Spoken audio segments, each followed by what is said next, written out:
Hi everyone, I'm Anne. I am going to talk to you today about legislation in regards to telehealth or telemedicine. We'll start by talking about the problem, which is that there are 61 million Americans living in rural areas with limited access to anesthesia care, according to the CMS. These communities are more likely to face health disparities just due to limited access in healthcare services.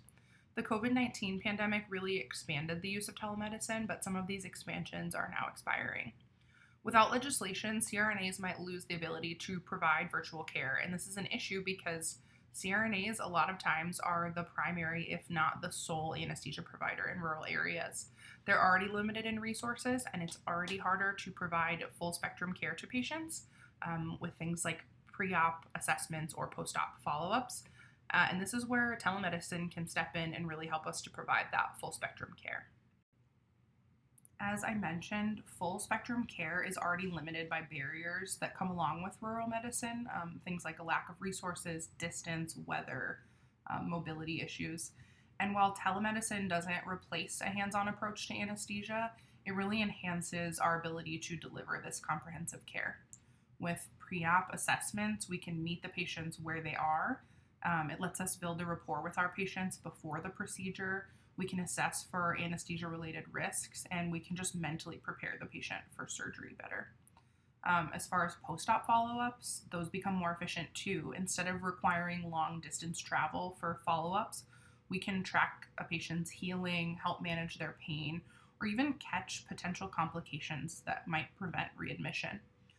For chronic pain patients, telehealth creates the continuity of care really that every patient deserves, and it allows us to stay involved in our patients' long term care without any gaps or unnecessary travel.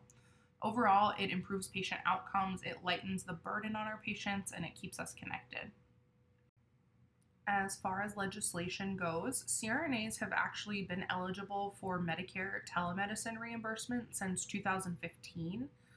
During the COVID 19 pandemic, CMS really expanded what services we could bill for, like emergency and inpatient visits via telehealth. But now the CMS is proposing to make some of those services permanent in something called its physician fee schedule, but not all of them are guaranteed. Essentially, right now, these are proposed policies, but they are not finalized. And that is why continued advocacy here is so crucial. We really need to make sure that CRNAs don't lose ground and that we keep pushing for inclusion in all of these telemedicine policies going forward. Advocacy really doesn't have to be complicated, it just has to be active. One of the most effective things we can do right now as CRNAs or CRNA students is just to contact our legislators through the AANA's advocacy portal. Also, sharing patient stories, especially from rural areas, it just helps show the impact that telemedicine services really have on the community.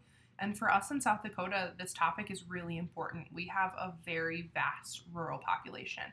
Access to virtual care is essential for these communities. Getting involved with our state CRNA association is another thing you can do.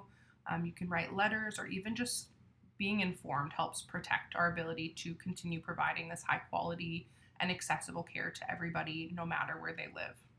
In the end, telehealth is not just a convenience, it is a critical tool for reaching patients who might otherwise go without care. We have both an opportunity and the responsibility to advocate for policies that protect and expand this access. And here are my resources. Thank you very much.